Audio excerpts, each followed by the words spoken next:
Hi, this is Jim Hazard of Common Accord, and this is a demonstration of a Master Services Agreement with the IACCM and an appeal for both contributions to that and also to advice regarding our governance and IP policies. So let me walk through where we stand on the current Master Services Agreement model. What we've done is to take a form of agreement that was provided by Sally Hughes and we put it into the system. I'll walk here through how we would use that. So any contracting relationship between persons involves identifying the persons and a frame of contract agreement, which is what we have here. So you can see all the basic information is filled in. You can also see that we have no content in this agreement.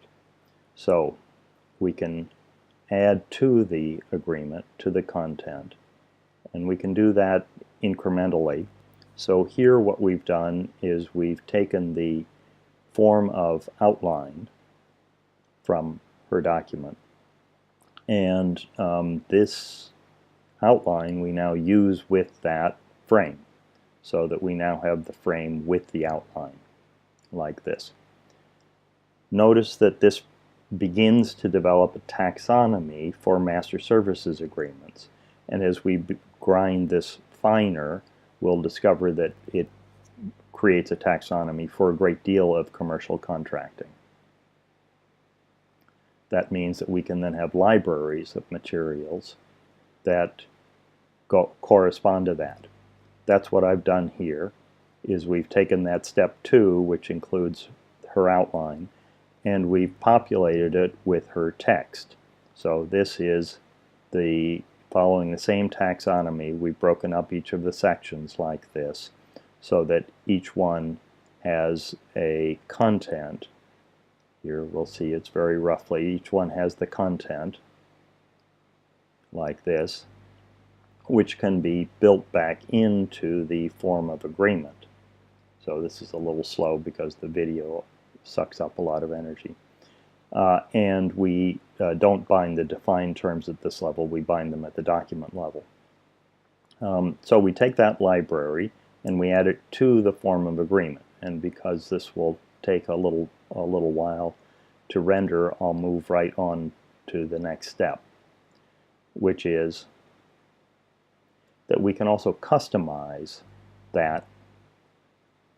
There is the form of agreement, including all of her text, and because the confidentiality provisions in her agreement were relatively thin, and I want to use a more general purpose set of confidentiality provisions, I've referred to those, and these, because they're higher in the list, override those.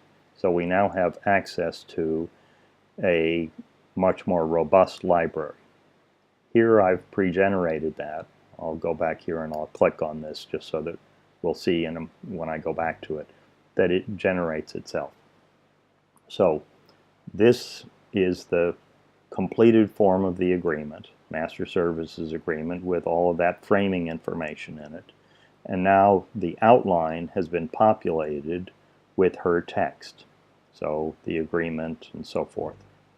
There are some, because it's all HTML, it's easy to organize this so that your browser will allow you to move among defined terms and move among cross-references as well, so that the form of agreement becomes really a hyperlinked page. Okay? And now let's look at the things that we overrode, in particular the confidentiality provisions. And that was a rather robust version of it. So there we've provided that you can have one-way disclosures or two-way disclosures, and if one-way, you can do them in one direction or you can do them in another direction. Let's pick, as she did, the mutual. So we select option 1, on that. Sorry, select option 1 on that. This is a very simple widget, also available in open source, and like everything on this, needs to be rewritten. And then access, what we've got here, it's not an individual, it's a company. So there will be it's not as if one person will hold all the information in their head, or could hold all the information in their head. And we'll pick a relatively broader range of folks who can provide who can access the information. So we'll include advisors, such as lawyers. And then we'll have a relatively mild form of the requirement for written confidentiality agreements. So we will require them, but we won't require that they be in any particular form, like that. So you can see how you can go through all of these options. So in here we'll say that they that the confidentiality obligation lasts until the information is not confidential. That's the strictest form. So forth. So we've now taken Sally's form with its taxonomy, and we've now shown that we can integrate with another deeper library, or it could simply be a library that you prefer, and thereby collaborate in a way that is both extremely open-ended and also extremely focusing. That is, master services agreements are a very widely used document, and in their larger, longer forms are extremely comprehensive. So it's a nice vehicle for codifying the law on a private basis, person-to-person basis, company-to-company basis, codifying the law of commercial relationships. So that's let me just show you what our little sets of choices resulted in. You can see that it just added a couple of the selections here, and those are editable and shareable and repackageable. You could then treat this as your form for all of your work or future work, or your starting point in negotiations, or what have you. Now to the issue of IP governance. All of this is available on GitHub. Here, we'll go up here to the original form on GitHub. And all of this is available on GitHub. So this is the full website here, and then the individual packages for hosted collaboration are here. They can be forked. So you could clone it, you could modify it, you could do pull requests, you could create your own instance of the whole thing by using this app and the other framework here, the app that was done by Primavera de Filippi. So the intellectual property regime is intended to be totally shared and totally public.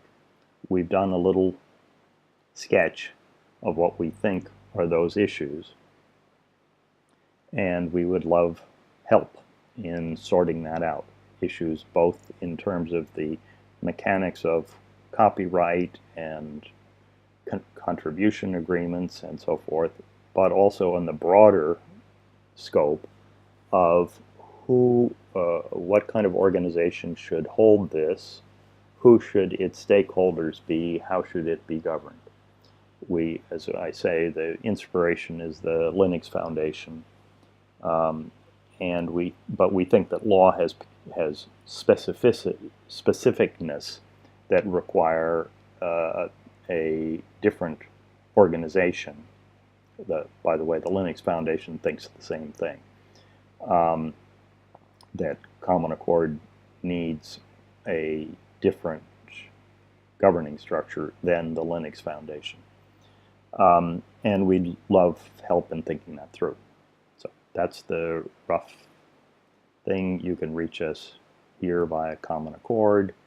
and we've got rather extensive materials relating to these issues. Happy to answer questions.